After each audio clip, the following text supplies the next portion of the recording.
Alhamdulillah alladzi hadana li hadza wa ma kunna linahtadiya laula an hadana Allah.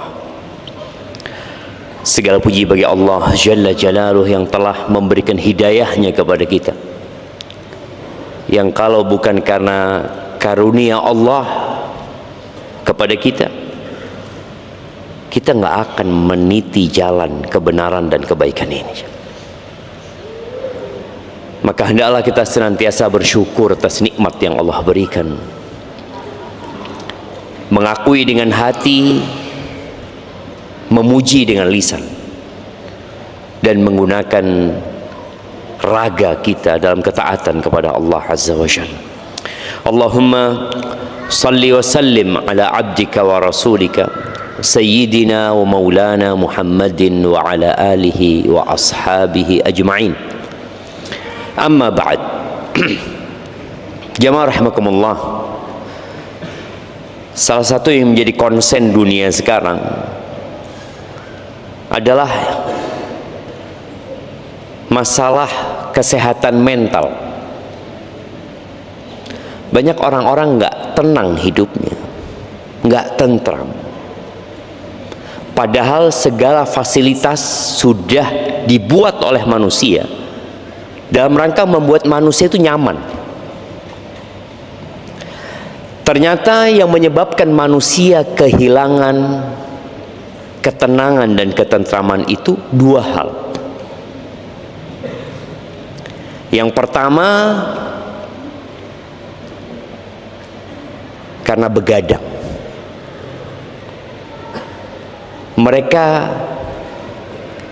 dengan adanya listrik, ya, dengan adanya internet, kalau dulu televisi, ya, orang akhirnya habis isya yang seharusnya secara natural tubuhnya itu butuh istirahat. Dia udah capek seharian kerja gitu. Seharusnya ba'dal isya itu udah istirahat gitu. Makanya kenapa Nabi SAW membenci, ya, tidur sebelum isya dan ngobrol setelah isya. Begadang setelah isya itu dibenci sama Nabi SAW, karena ternyata membuat orang hidupnya galau dan tidak tenang. Bagi mahasiswa umpamanya yang mungkin dia habis isya murajaah, jangan terlalu malam, istirahat terus. Kenapa? Karena ternyata Allah memang menjadikan malam itu sebagai sumber kedamaian, sumber ketenangan. Di surat Yunus ayat 67, Allah Azza wa Jalla mengatakan, huwallazi ja'ala lakumul laila litaskunu fihi. Dialah Allah Azza wa Jalla yang menjadikan untuk kalian malam hari itu. Kenapa Allah tidak jadikan siang terus? Enggak. Allah jadikan ada malam, ada siang, dan Allah menjadikan malam agar kalian mendapatkan ketenangan di malam itu, mendapatkan ketentraman.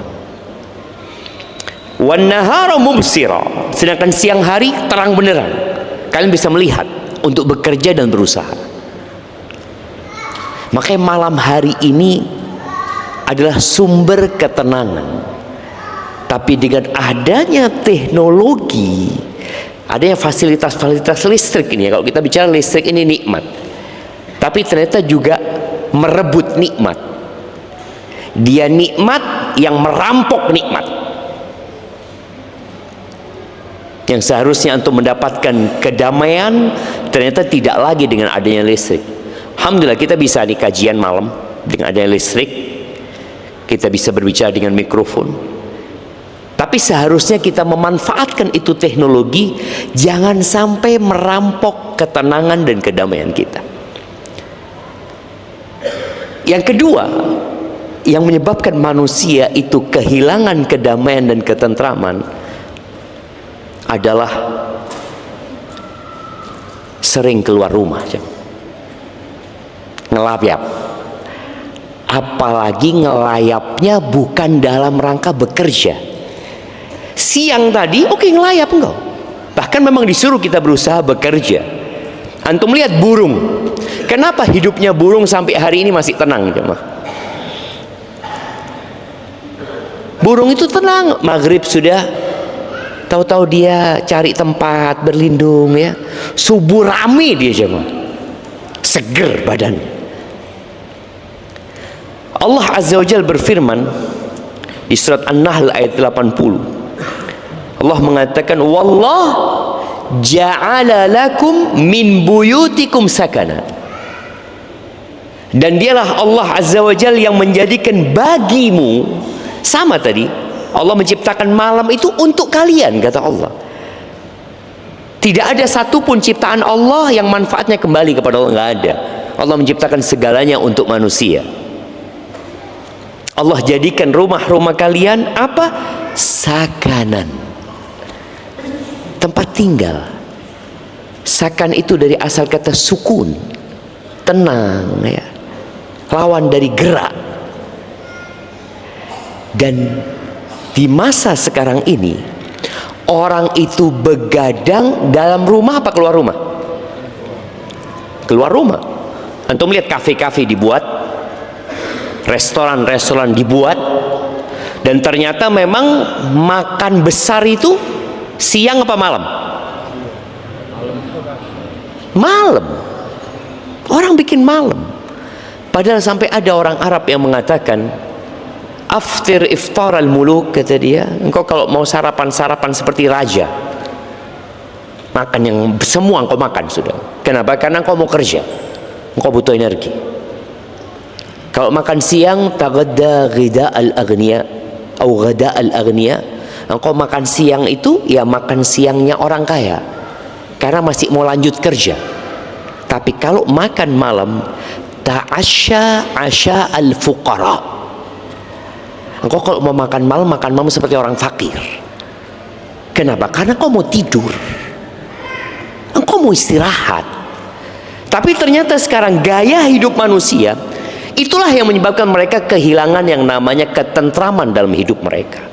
Gaya hidup mereka malam hari ngelayap keluar rumah, dia pikir dengan dia keluar rumah, dia nongkrong, dia akan tenang hidupnya. Lah, rumahmu tempat kedamaian dan ketenangan, dan tidurmu di malam hari itulah penyebab engkau hidup sakinah. Loh, tapi kan orang-orang dahulu bangun malam setelah tidur.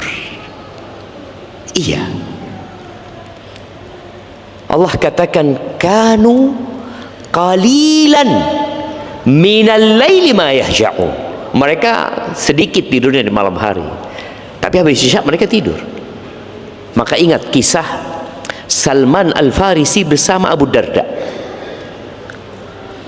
Ketika Salman tidur di rumah saudaranya Abu Darda, habis isya Abu Darda mau sholat malam, kata Salman, belum waktunya, engkau tidur dulu engkau. Dapat berapa waktu mau bangun? Belum, kata dia. Sampai masuk sepertiga malam akhir baru dibangunkan. Taib, sekarang mahasiswa mungkin nggak ngelayap, banyak orang nggak ngelayap, tapi tetap begadang di rumahnya. Ngapain? Nonton. Dulu orang kalau mau nonton harus keluar rumah. Mereka dulu masih banyak bioskop di Jember ini, nggak tahu sekarang di mana. Bahkan ada bioskop yang tayangnya itu jam 12 malam. Baik, dibuat seperti itu. Ada diciptakan bagaimana manusia tidak tidur. Dan orang berpikir dengan aku melakukan itu, apalagi malam Ahad ya. Mereka punya istilah malam Minggu, malam yang panjang kata mereka, seperti itu. Akhirnya mereka malam nggak tidur, Ahadnya tidur seharian.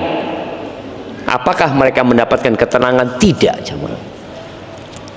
Maka ingat, Allah menjadikan ketenangan, ketentraman, kedamaian di mana? Di malam hari dan di rumah kita.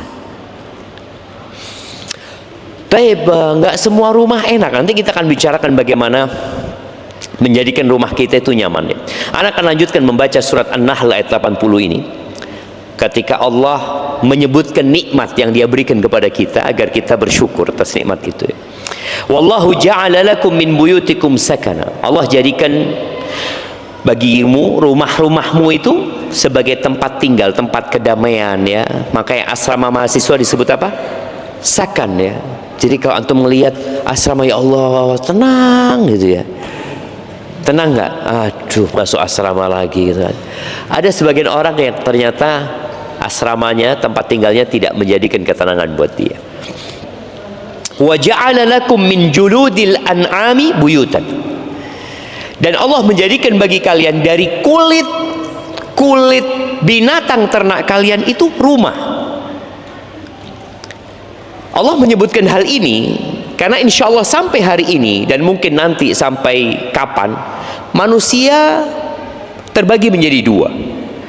Ada yang hidupnya menetap, ada yang hidupnya nomaden, pindah-pindah.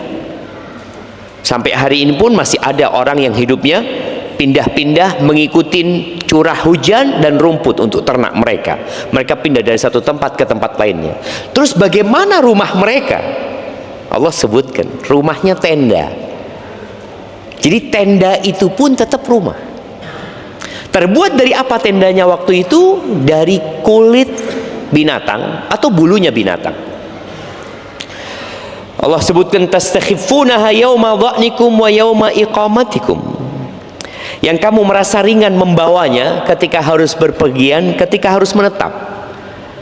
Soalnya kalau rumahnya dari batu bata, gimana cara antum pindah, coba? Nggak mungkin tuh mau pindah, dibongkar ya. Dulu orang rumahnya dari kayu dan mungkin masih ada hari ini yang dari kayu. Itu pun berat untuk memindahnya. Tapi kalau dari tenda yang terbuat dari kulit, kalau sekarang mungkin terpal ya, ya tinggal dilipat, naikkan ke motor, jalan. Nanti waktunya menetap ya dibongkar lagi, menetap dia di sana. Allah mengatakan wa min aswafiha wa aubariha wa ash'ariha athathan wa mata'an ila hin. Dan Allah ciptakan buat kalian dari suf, dari wool, bulu domba itu, kemudian dari bulunya atau kulitnya onta, dan juga dari bulunya kambing, itu sebagai ya alat-alat rumah tangga dan perhiasan, kata Allah, sampai waktu yang tertentu. Allah ingatkan kita tidak selamanya tinggal di tempat ini. Tapi bagaimana sekarang kalau ternyata kita nggak betah di rumah kita, jemaah? Ada orang-orang yang ternyata nggak betah di rumahnya. Boleh jadi ada kesalahan pilih rumah. Jadi antum salah pilih tempat tinggal. Kenapa? Ya Allah, Ustaz, ternyata tetangga ana itu perampok, Ustaz. Ya antum yang salah gitu loh. Maka antum malas. Ketika antum lewat sana, depan rumah antum orang pada mabuk, ya antum nggak akan tenang. Ketika antum safar keluar kota, antum nggak akan tenang meninggalkan keluarga. Artinya di dalam rumah nggak tenang, keluar rumah nggak tenang. Apa penyebabnya? Salah memilih rumah. Dan ketenangan itu ada dua. Sakan itu, atau yang disebut tempat tinggal, itu ada dua. Ada sakan yang bentuknya materi, yang terbuat dari batu bata ya, yang terbuat tadi dari kulit mungkin. Ada yang maknawi. Dan yang maknawi itu adalah pasangan hidup kita. Jadi kalau kita lihat bagaimana Allah Azza wa Jalla menyebutkan berkaitan dengan pasangan hidup kita adalah sakan buat kita. Allah mengatakan wa khalaqa wa ja'ala minha zawjaha liyaskuna ilaiha. Dan Allah menjadikan darinya pasangannya agar tenang, jemaah. Wa min ayatihi an khalaqalakum min anfusikum azwajan litaskunu ilaiha. Dan di antara tanda-tanda kebesaran Allah, Allah menciptakan dari diri kalian, pasangan kalian, yang dengannya kalian merasa sakinah, merasa tenang, betah gitu loh.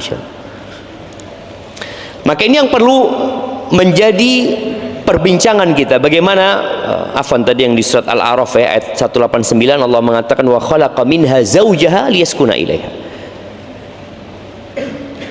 Bagaimana rumah seorang muslim agar dia betah di dalamnya.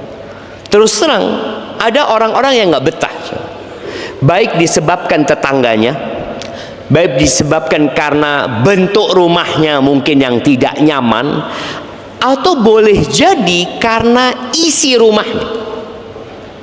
Antum nggak betah. Beberapa yang tinggal satu kos-kosan atau tinggal di rumah kontrakan, dia kepingin pindah. Karena kalau dia masuk rumah, ya Allah Ustaz, na'udzubillah Ustaz, anak-anak begadang di malam hari, subuh anak bangunin nggak ke masjid. Iya.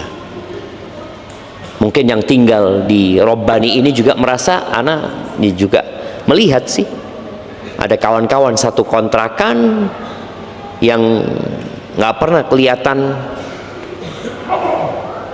sholat subuh di masjid. Ada nggak? Jamaah, dia sholatnya di Mekah Ustaz. Nah, gimana Ustaz? Boleh jadi mungkin ya, dia sholatnya di Mekah. Baik, ahibati fillah. Jadi rumah seorang muslim itu harus menjadi tempat keselamatan dia. Karena salah satu sahabat Nabi SAW ketika bertanya kepada Nabi SAW, ya Rasulullah, man najah?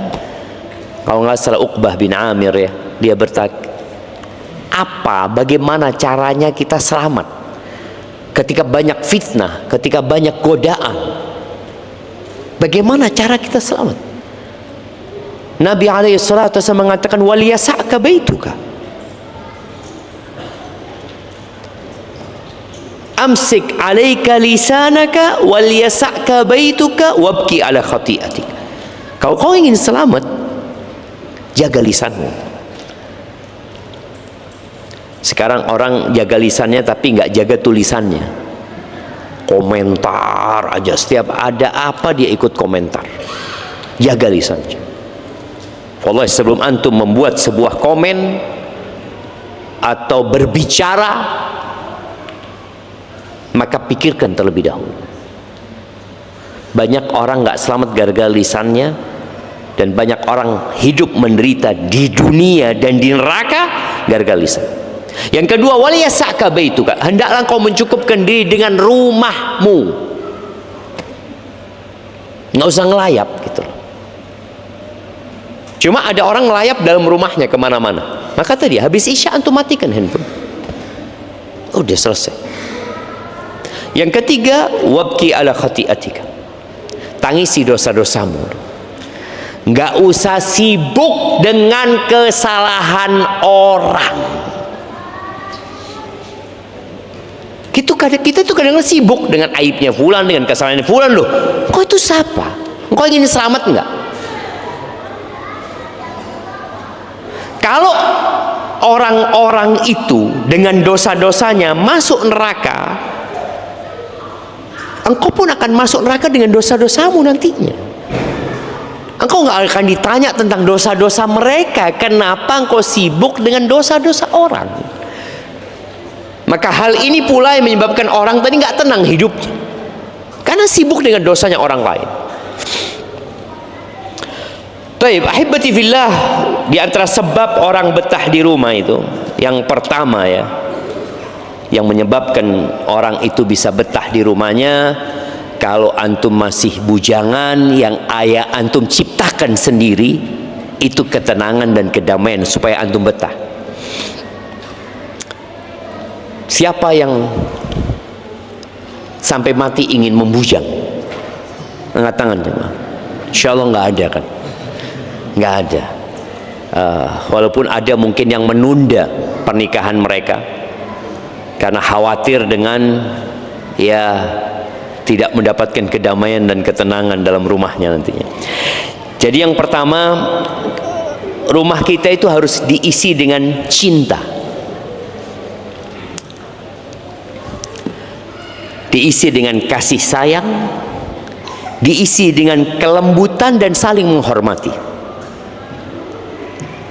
Rasul sallallahu alaihi wasallam mengatakan, "Idza aradallahu bi ahli baitin khairan anzala alaihimur rifq." Kalau Allah menginginkan kebaikan buat rumah tangga, maka Allah akan turunkan kelembutan dalam rumah itu. Jadi suami istri saling mencintai. Loh Ustaz, gimana? Kan nggak selalu rumah tangga itu dengan cinta. Betul. Kalau nggak ada cinta dalam rumah, maka paling tidak ada kasih sayang. Sebenarnya mana yang lebih utama, cinta atau kasih sayang, jemaah? Mawaddah atau rahmah? Yang sempurna itu adanya mawaddah dan rahmah. Sebagian berpikir bahwasanya kalau kita membaca beberapa penafsiran para ulama, mawaddah atau mahabbah nantinya itu ya kalau baru nikah. Masih cinta jemaah ya.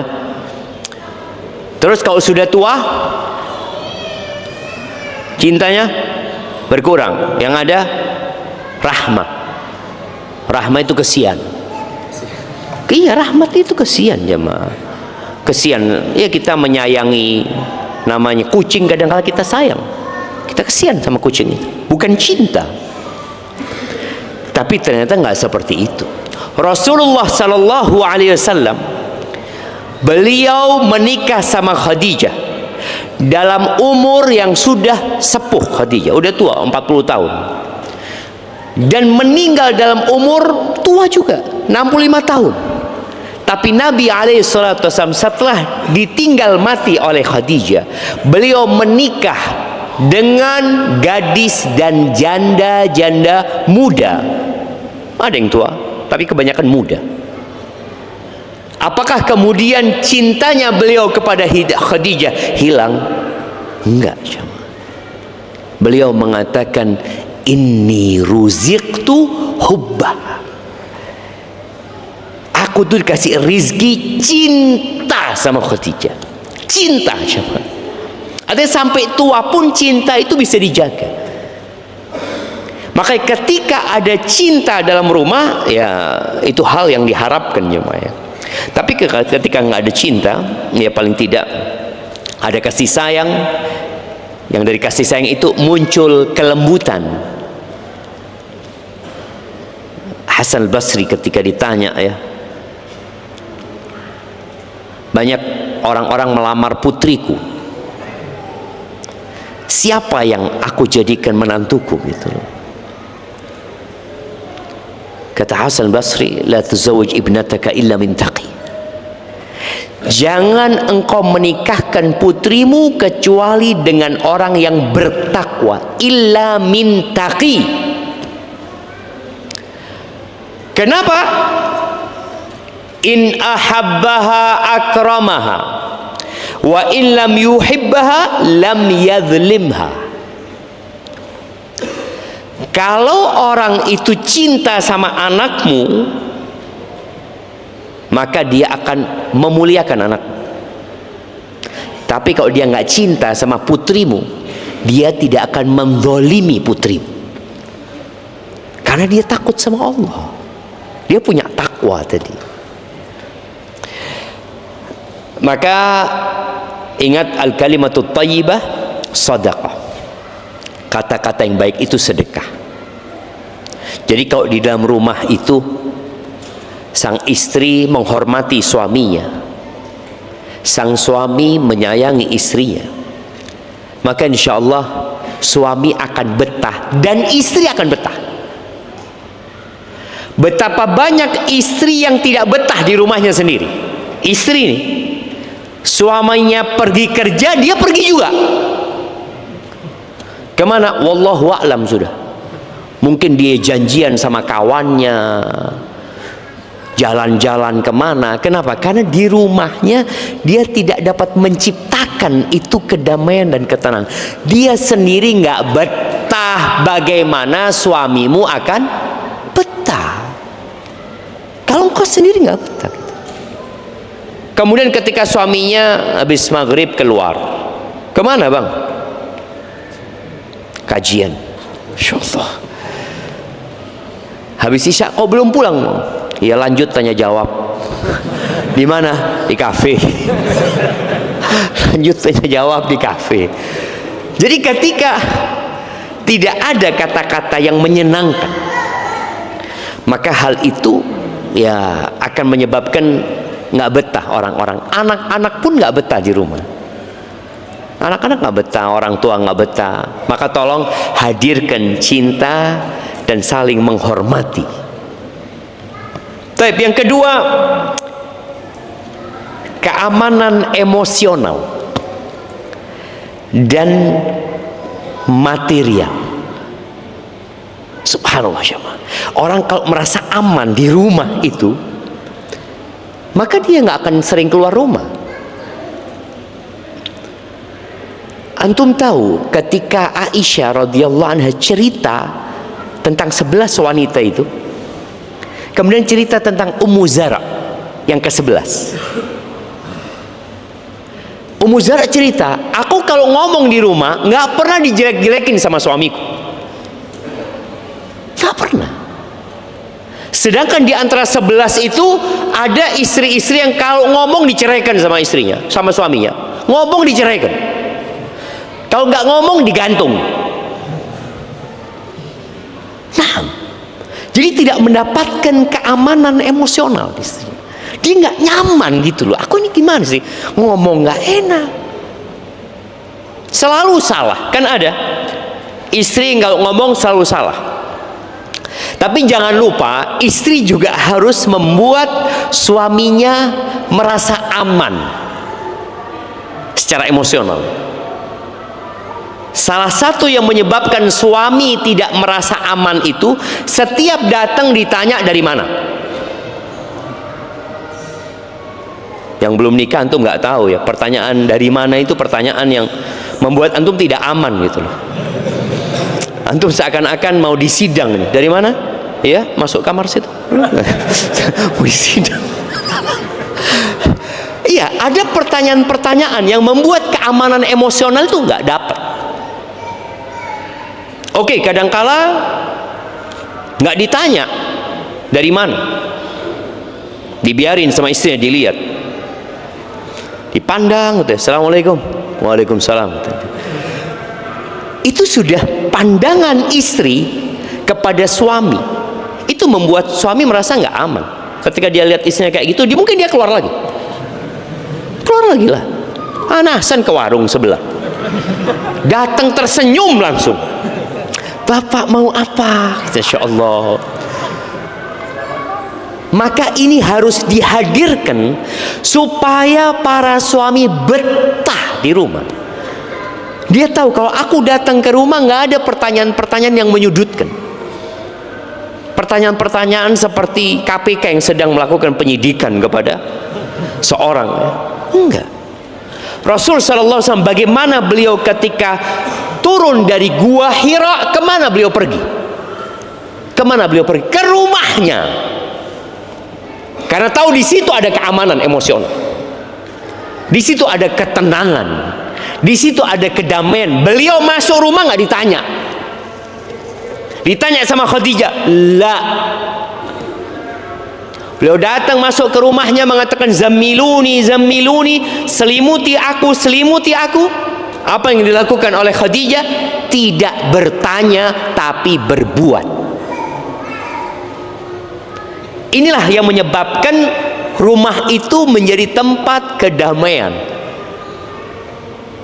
Kadangkala ada orang punya masalah di luar, di tempat kerjanya, dia nggak pulang ke rumah.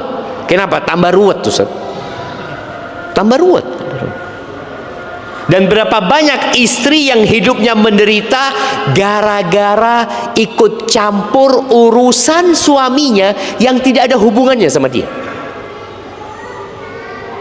Suaminya nggak merasa tenang. Dia harapannya ketika datang ke rumah, dia disambut sama istrinya, Kemudian ya ditanya mau yang panas apa yang dingin, atau pertanyaan yang membuat suaminya ahlan wa sahlan bang, mau langsung istirahat apa mau makan gitu ya. Daripada kalau dia datang ke rumah kemudian assalamualaikum, istrinya nggak ada di rumah dan nggak ngasih kabar kalau dia keluar. Yang buka pintu siapa? Pembantunya. Ketika ditanya mana ibu, tidak ada, saya yang ada. Waduh, ini penyakit ini jamaah. Nah, itu perlu dijaga. Iya, jadi ingat, hendaklah berusaha yang namanya keamanan emosional itu dihadirkan di rumah.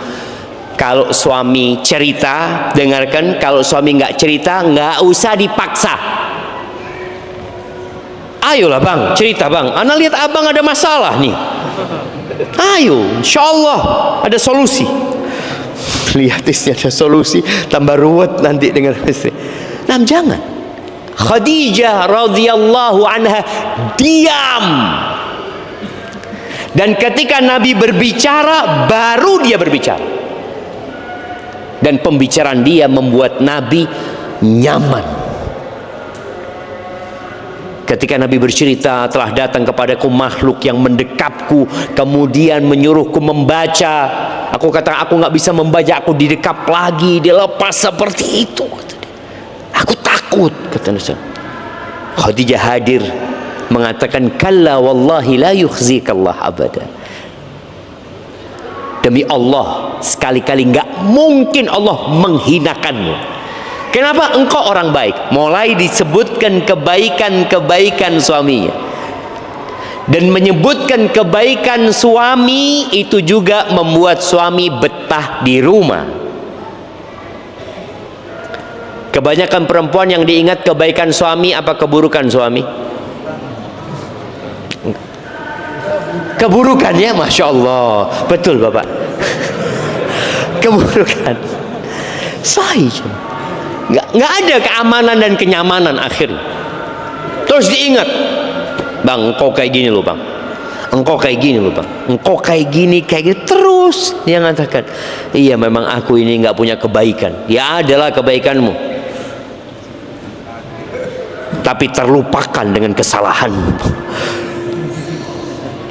Taib. Jadi perlu ada keamanan emosional. Suami istri harus menciptakan itu. Orang tua harus menciptakan itu agar anak-anaknya ketika masuk ke rumah mereka merasa aman. Ya terus terang yang namanya anak-anak, semua pernah jadi anak-anak. Ana dulu cerita ibu ana rahimahullah tabaraka wa taala. Kalau pulang sekolah SD, ana nggak pulang ke rumah. Karena kalau pulang ke rumah nggak boleh keluar lagi. Jadi kita main dulu. Dihukum nggak apa-apa, tapi sudah seneng gitu loh. Sudah seneng gitu. Kadang anak-anak seperti itu. Maka di sini orang tua harus membuat anak itu betah di rumah. Jangan sampai anak itu mau kabur dari rumah. Ada anak-anak yang minggat. Penyebabnya apa? Dia melihat bapak ibunya berantem terus. Anak punya kawan dulu stres bahkan sampai gila. Kenapa? Dia melihat di rumahnya bapak sama ibunya tidak ada kedamaian di antara mereka. Ketua. Ibunya marah-marah sama bapaknya, teriak-teriak. Sang bapak juga seperti itu. Akhirnya anak jadi korban dan mereka minggat. Kadang-kala mereka akhirnya jadi gelandangan. Daripada mereka harus melihat rumah yang seharusnya menjadi tempat kedamaian ternyata menjadi tempat kekacauan. Maka ingat, ini bukan urusannya hanya berkaitan dengan suami dan istri, tapi urusannya sama anak-anak. Keamanan emosional itu harus didapatkan oleh anak-anak kita. Setelah mendapatkan cinta dan kasih sayang ya. Orang tua kalau manggil sama anaknya sayang ya.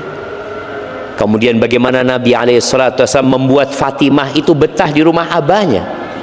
ketika datang Nabi SAW berdiri jamaah menyambut Fatimah yang sudah punya suami.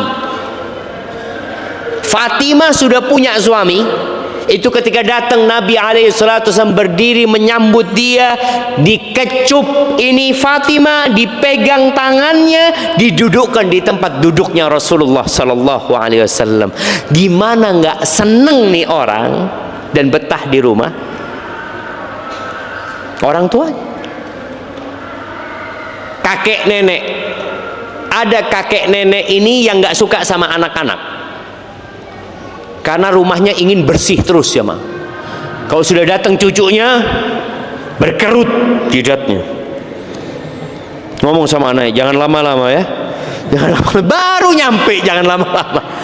Karena kalau sudah ditinggal sama cucunya rumah itu berantakan ya mak. Tapi keamanan emosional harus dihadirkan, semuanya harus berusaha, anak pun harus berusaha menghadirkan hal itu. Bagaimana ketika anak melihat bapak ibunya berantem, bukan malah menjadi kompor buat sang ibu agar ibunya berontak, atau agar bapaknya tambah marahin emaknya. Kemudian keamanan material, ya tentu ya, yang berkaitan dengan sandang, pangan, papan ini ya harus ada. Kalau nggak ada makanan di rumah, ya orang nggak betah di rumah. Namun kita tahu bagaimana mengatasi tatkala tidak ada makanan di rumah. Rasul sallallahu alaihi wasallam ketika beliau masuk ke rumah, lalu beliau disuguhin makanan. Subhanallah, makanannya waktu itu hanya roti saja. Padahal roti ini seharusnya dimakan dengan lauk. Jadi kalau antum dikasih roti tawar, antum tentu akan bertanya gitu ya, ini dimakan sama apa? Oh fadl. Hah? Fadl. Tapi kita dengar adzan dulu sama fadl.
Allahumma salli wa sallim ala nabiyyina Muhammad. Naam. Ketika Nabi alaihi salatu wasallam disuguhi roti, beliau tanya, ada lauknya, hal min idam? Kata orang-orang yang di rumah, nggak ada ya Rasulullah, kecuali cuka. Kecuali cuka. Apa kata Nabi SAW? Ni'mal idam al-khal. Seenak-enaknya lauk itu cuka. Kenapa beliau mengatakan itu? Karena itu yang ada. Kebanyakan orang nggak betah di rumahnya. Sebagian istri akhirnya memilih merantau ke luar negeri, meninggalkan rumahnya karena tidak ada qanaah di dalam rumah itu, nggak nerima dengan keadaan ekonomi yang ada. Dia sibuk membandingkan dirinya sama orang lain. Nabi alaihissalatu wassalam mengatakan, irda bima qasamallahu lak takun aghnan nas. Ridhalah engkau dengan apa yang Allah berikan kepadamu, engkau akan jadi orang yang paling kaya di dunia. Oleh karena itu Nabi alaihissalatu wassalam ketika menyebutkan man kana aminan fi sirbihi, barang siapa yang merasa aman di rumahnya. Kita bicara tadi keamanan emosional, keamanan material, dia aman di rumahnya, sehat tubuhnya, indahu qutu yaumihi, dia punya makanan hari itu. Bayangin, rumah ini nggak ada makanan kecuali roti saja hari itu. Besok nggak tahu.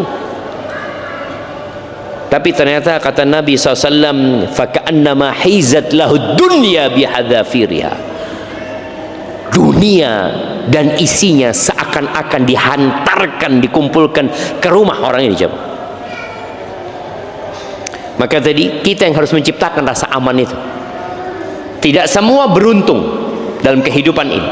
Tidak semua ekonominya mapan. Kadang-kala dia makan, subhanallah, anak ingat waktu anak di Libya aja. Anak ingat kejadian itu nggak akan anak lupa. Anak punya uang sisa 10.000, dipinjam sama teman.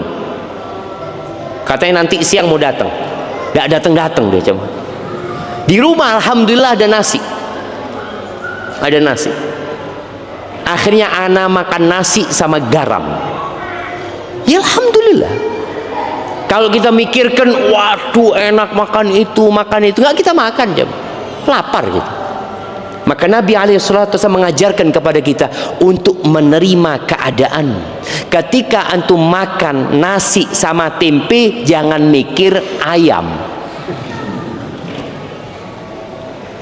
Kalau sama ayam enak ini. Nggak ada ayam itu, yang ada tempe. Nabi alaihissalatu wasallam ketika yang ada cuka, maka cuka yang paling enak. Kenapa? Karena itu yang ada. Sebagian orang tidak menikmati makan durian. Makan durian enak, tapi waktu itu lebih enak yang ingat waktu sama itu selesai, sudah nggak ada. Yang ada yang di depan.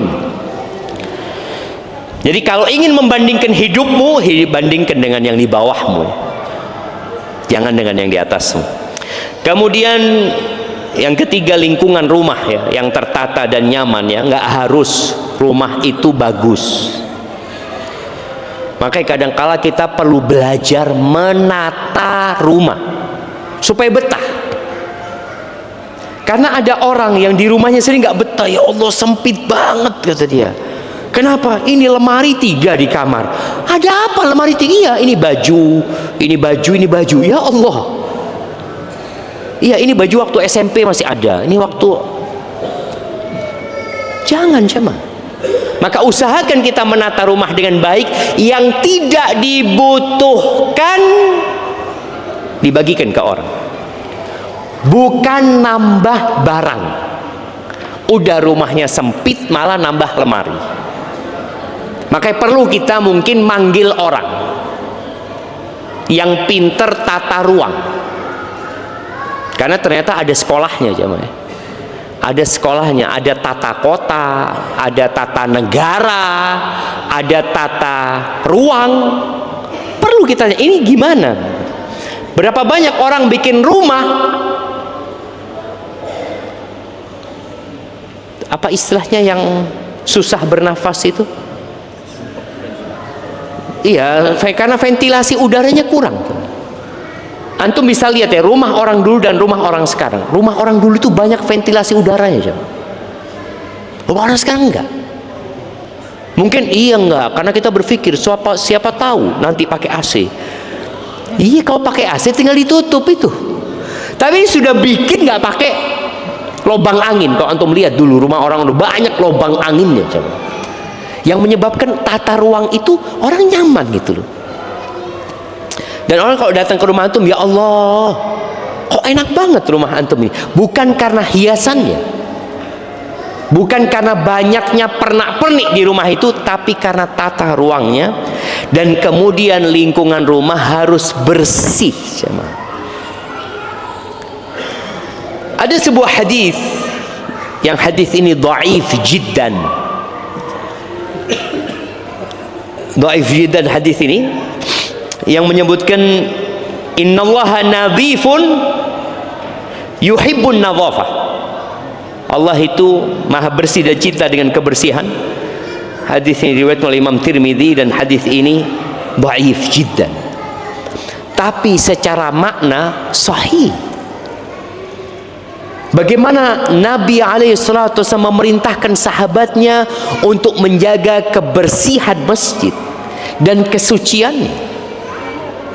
Dan berkaitan dengan rumah, Nabi alaihissalatu wasallam mengatakan, sebagaimana diriwayatkan Tabrani dalam Al-Mu'jamul Awsat, tahiru afniyatakum fa innal yahuda la tutahhir afniyataha. Kalian bersihkan teras-teras kalian, halaman rumah kalian. Yahudi itu gak bersihkan teras-teras mereka. Makanya kadang-kala ada orang yang cinta dengan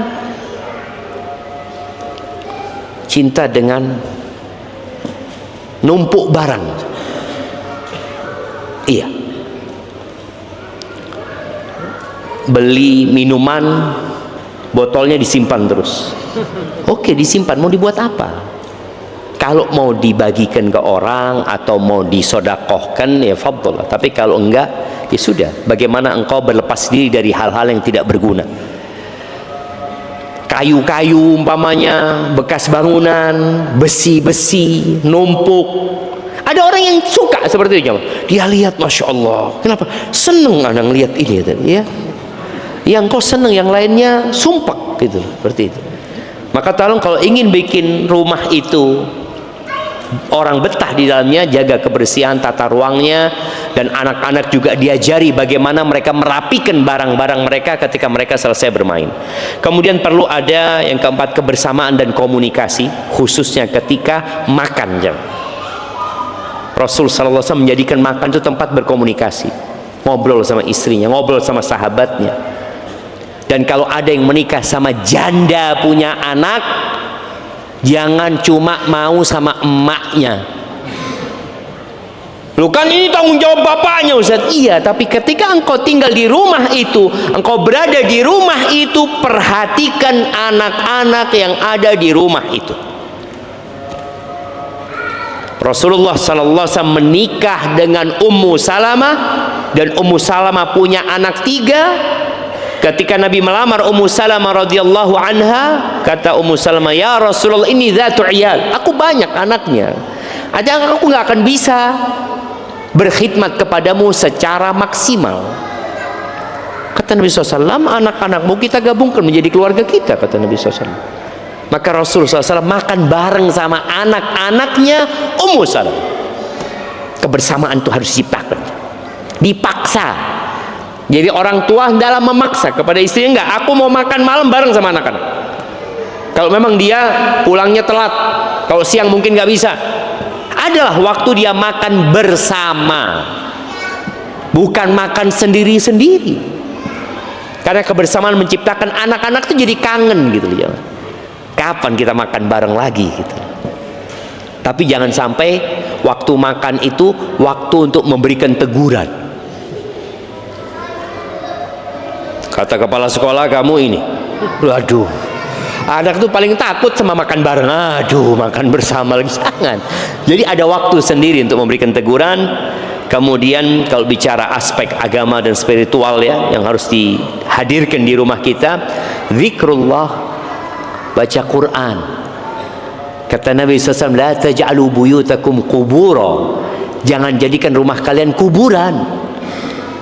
Maka kalian sholat di rumah itu, jangan cuma di masjid sholatnya, baca Quran di sana ya.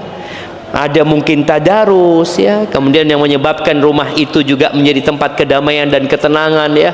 Ya, anak-anaknya berbakti sama orang tuanya berbakti sama orang tuanya, silaturahim dijaga. Insya Allah semua hal itu akan menyebabkan orang betah dalam rumahnya. Barakallahu fiik. Itu mungkin beberapa hal yang berkaitan dengan agar kita bisa betah di rumah kita. Masya Allah, ini ada pertanyaan yang sudah masuk.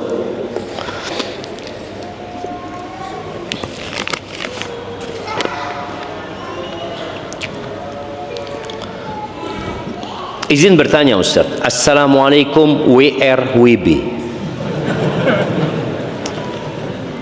Ayolah, jangan disingkat. Rahmat Allah, berkah Allah. Niatnya ana Ustaz, warahmatullah wabarakatuh, itu kan niat antum. Ibadah itu ada ibadah bil lisan, ada ibadah bil qalb. Maka ini ibadah bil jawarih, dengan antum tulis Assalamualaikum warahmatullahi wabarakatuh. Dalam surat At-Tahrim ayat 10 dan 11, yang mana dijelaskan istri seorang nabi yang tidak beriman dan istri seorang Fir'aun yang beriman kepada Allah. Lantas bagaimana penafsiran jodoh adalah cerminan diri? Mohon nasihatnya Ustaz, jazakallah khair. Naam ahibati fillah. Yang pertama, kita tahu ada orang-orang yang menikah bukan karena pilihan, tapi karena keadaan. Jadi ketika keadaan, ya mau gimana lagi? Asiyah tidak bisa memilih. Dia dilamar oleh seorang raja yang zalim, kemudian itulah yang terjadi. Tapi dia tetap mempertahankan keimanannya. Nabi Nuh di masa itu belum banyak orang yang beriman. Dan kita tahu 950 tahun Nabi Nuh berdakwah, yang beriman cuma 80 orang. Jadi kondisinya tidak dapat memilih. Nabi Lut sama, satu kampung itu nggak ada yang beriman. Yang beriman cuma putri-putrinya Nabi Lut. Emaknya juga nggak beriman. Jadi ketika antum dihadapkan dalam kondisi harus memilih, maka antum pilih. Ada aturan-aturannya, ada kriteria-kriteria. Maka hendaklah jangan kemudian antum, ya sudah, anak kan orang soleh, insya Allah dapatnya orang soleh gitu. Antum tahu perempuan itu nggak soleh, kenapa antum mau? Berarti antum nggak soleh gitu, karena buktinya antum mau dengan dia. Itu mungkin, wallahu a'lam bishawab.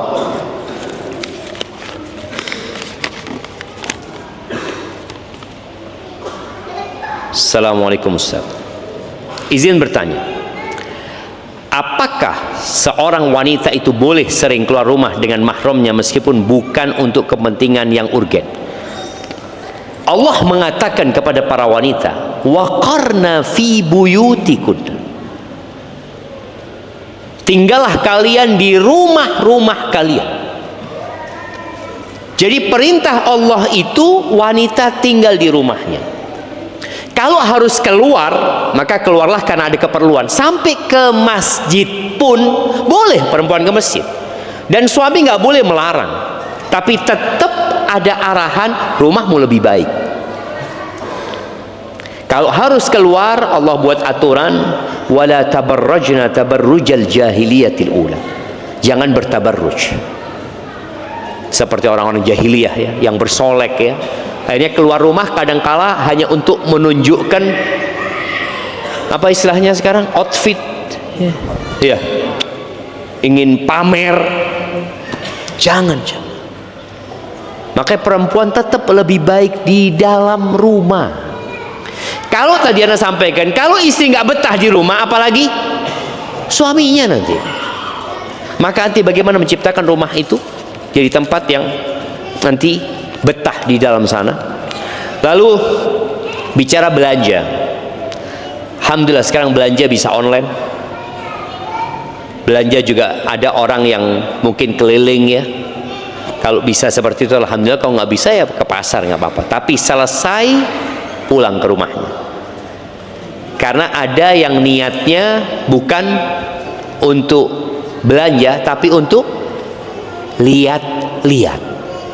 Dan sekarang juga ada pasar di handphonenya, yang menyebabkan kadang-kadang perempuan ini nggak keluar-keluar dari pasar. Memang dia nggak keluar dari rumahnya, tapi keluar masuk pasar aja. Assalamualaikum warahmatullahi wabarakatuh. Afwan Ustaz, izin bertanya, ketika suasana rumah terasa tegang, bukan tenang jemaah, betul tegang ini, apa yang harus kita lakukan? Menenangkan, diam, atau ikut memperkeruh masalah? Memperkeruh suasana. Jazakallah khair Ustaz. Iya, ada kondisi jamaah, sikap yang paling tepat adalah diam, tidak ikut campur. Karena orang kalau lagi emosi, kita kemudian menjawab, nah, itu anak-anak itu. Kalau bapak-bapak kayak gitu, anak suruh turun ya. Tapi karena anak-anak, nah, ingat Nabi SAW pernah Aisyah itu ngangkat suara.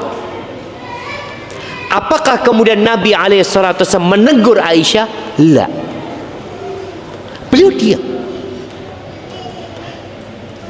Abu Bakar datang ingin ikut campur sama Nabi, dihalangi, kemudian keluar. Baru setelah itu Nabi, setelah kondisinya agak tenang, baru Nabi ngomong sama istrinya. Jadi antum juga harus lihat, ada kondisi yang antum diem, istri mau ini itu apa-apa diem. Kadang-kala perempuan ini marah ketika kita diem. Kok diem aja, kata dia. Kalau antum takut diamnya antum nanti membuat bom waktu kemudian meledak. Karena kadang-kadang ada perempuan yang terus ngomong, akhirnya antum seperti bom yang disulut sumbunya ya. Sebelum meledak antum keluar.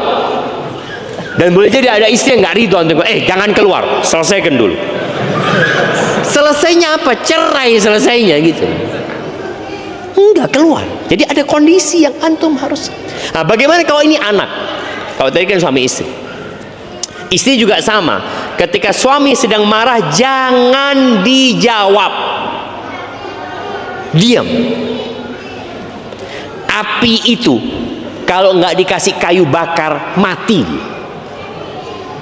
Walaupun besar apinya, mati. Tapi ketika dikasih kayu bakar, maka dia akan menyala lagi dan menyala lagi. Bagaimana dengan anak? Ada kondisi yang anak harus menyelamatkan ibunya. Kalau memang dilihat bapaknya ini melakukan kezaliman kepada ibu. Dan beberapa video sama anak nonton ya, beberapa video KDRT yang sampai ke anak. Itu penyebabnya apa?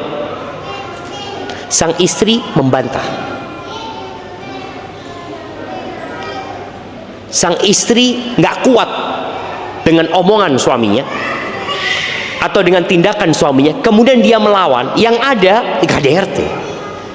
Loh, kalau diam saja saya Ustaz, berhenti nanti suaminya, berhenti insya Allah jamaah. Karena ketika dia melihat lawannya ini tidak merespon, ya dia akan malu sendiri gitu. Jadi anak tadi harus pintar-pintar melihat kondisi tadi. Ketika dia memang harus menyelamatkan ibunya, ibu keluar aja. Kalau memang tetap di rumah nanti jadi ribut. Jadi kalau memang bisa menengahi, hendaklah menengahi. Kalau tidak bisa menengahi, hendaklah diam supaya tidak memperkeruh masalah, jemaah. Barakallahu fikum.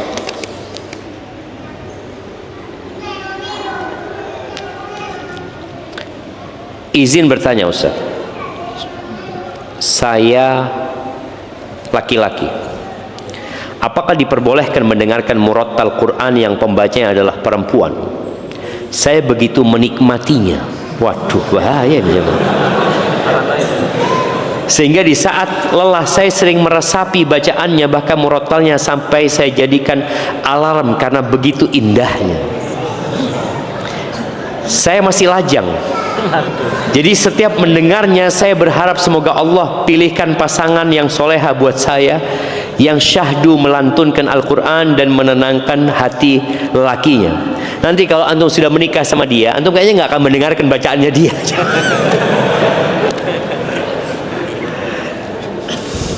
Namun Ustaz, apakah ini justru jebakan setan yang membuat saya banyak berangan-angan tentang jodoh nanti? Mohon arahannya Ustaz. Semoga Allah selalu menjaga antum dan kita semuanya. Barakallahu fikum. Nah, ahibati fillah, yang pertama kita tahu bahwasanya suara perempuan itu bukan aurat menurut pendapat yang rajih. Maka diperbolehkan para istri-istri Nabi berbicara dengan para sahabat. Bahkan para sahabat itu banyak yang muridnya Aisyah radhiyallahu taala anha, di mana Aisyah menyampaikan hadis-hadis Nabi alaihi salatu wasallam dari balik tabir. Bicara suara wanita yang membaca Al-Quran, kalau bacaannya itu membuat akhirnya antum tadi berpikir syahwat, karena udah berpikir syahwat, dia menikah, berpikir jodoh, bukan mentadaburi bacaannya, tapi yang ada enaknya suaranya. Padahal yang seharusnya kita lakukan ketika mendengar suara Al-Quran yang enak itu apa? Mentadaburinya. Maka nasihat anak, antum berhenti mendengarkan, dengarkan syekh-syekh yang lainnya. Waduh, kalau laki kayaknya kurang enak. Sudah, itu jebakan setan tadi, jemaah. Banyak yang enak-enak, jemaah. Afwan Ustaz, jika usaha atau mencari nafkah itu di malam hari, apakah itu juga termasuk ketenangan yang dirampok? Boleh jadi, jemaah. Ada kehilangan. Tapi mau gimana? Tadi kan ada orang yang dapat memilih, ada orang yang terpaksa. Maka ketika ada pilihan antum kerja di siang dan di malam hari, maka pilihlah kerja di siang hari. Tapi ketika tidak pilihan, ya mau gimana? Maka tatkala antum harus kerja di malam hari, manfaatkan waktu malam itu untuk berdoa. Apalagi di sepertiga malam akhir, di situ ada waktu yang mustajab. Karena Allah menjadikan siang itu tempat kerja. Kita lihat tadi burung, ya, ada burung yang kerjanya di malam hari. Burung apa? Burung hantu. Iya, dia masih. Siapa? Antum lihat ini. Panjang banget. Ya kesian, dia udah nulis, ya, antum dengerin ya, walaupun anda nggak bisa jawab nanti. Tapi anda bacakan, paling nggak antum tahu ada masalah. Assalamualaikum Ustaz, izin bertanya tentang pertanyaan berikut. Apakah ada unsur kezaliman atau kewajiban yang harus dilakukan? Seorang suami yang meminjam uang tabungan pribadi istri yang didapatkan istri ketika bekerja sebelum menikah dengan sang suami, dan qadarullah sebelum menikah sang suami berstatus duda dan istri seorang janda yang masing-masing memiliki anak. Bedanya, anak sang suami sudah menikah dan sukses, sedangkan anak si istri masih di bangku sekolah. Singkat cerita, suami memaksa untuk meminjam uang istri untuk keperluan dengan mengatakan istri harus mendukung suami dan lain-lain. Pinter suaminya ini. Padahal sudah disampaikan bahwa ini adalah uang tabungan untuk sekolah anaknya, namun tetap dipaksa, akhirnya dipinjamkan. Kemudian selang beberapa tahun saat ditagih karena butuh, justru bodoh amat dan tidak mau tahu. tidak tanggung jawab sama sekali. Sudah dibicarakan baik-baik, namun tetap saja bahkan sampai harus saya hutang-hutang memenuhi kebutuhan dan biaya sekolah anak saya karena beliau sendiri pelit dan perhitungan terhadap nafkah. B. Memberikan barang pribadi istri yang dibeli sendiri bukan dari nafkah suami. Suatu ketika ana beli motor dan karena kasihan akhirnya ana pinjamkan kepada suami terlebih dahulu. Tiba-tiba motor tidak ada lagi. Ternyata diberikan kepada anaknya tanpa izin dan musyawarah dengan ana sebagai istri. Ketika ditanya marah-marah dan mencela dan dengan kalimat-kalimat yang buruk. Karena sebelum kejadian ini ada kejadian lain, yaitu motor yang ana beli untuk anak-anak dijual ke saudaranya dan tidak tahu uangnya kemana. Kemudian ana sendiri menebus motor tersebut ke saudaranya dan banyak hal kejadian serupa sebelum-sebelumnya. Dan ana sudah berbuat baik. Saat awal menikah beliau sempat lama nganggur. Ana yang memberi beliau uang, kebutuhan dan lain-lain, namun tetap menjadi korban KDRT, dijambak, dipukul hingga memar, serta semua anak ana setiap hari dicela-cela dan dibentak-bentak, padahal anak-anak sangat hormat dan menghargai beliau. Mohon nasihatnya dan arahannya Ustaz, terima kasih. Apa arahan antum jamaah? Ternyata ada manusia seperti ini jamaah. Nah, jangan sampai ada di majelis ini ya. Karena yang bertanya ini istrinya, sepertinya suaminya nggak ada di sini. Maka perlu ada mediasi kadang. Istri itu kadang-kala kok ngasih nasihat suami nggak didengar, karena suami merasa pemimpin. Kalau pertanyaannya apakah ada unsur kezaliman, ya sangat zalim sekali. Dia yang wajib memberikan nafkah malah menghabiskan harta istri, bahkan harta anak istri. Ini sebuah kezaliman yang nyata jamaah ya. Nah, jadi hendaklah sang istri kalau memang mau mempertahankan rumah tangganya, ya coba berusaha untuk diperbaiki suaminya dengan cara mediasi. Kalau mungkin dia sendiri tidak bisa memperbaiki. Kalau zalim jelas suaminya zalim.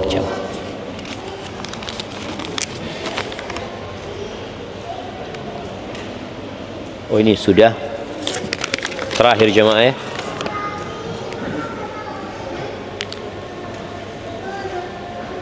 Assalamualaikum Ustaz, afwan izin bertanya, cara agar betah di rumah kan menjaga kehormatan keluarga. Lalu bagaimana jikalau kita tidak memiliki siapa-siapa di rumah?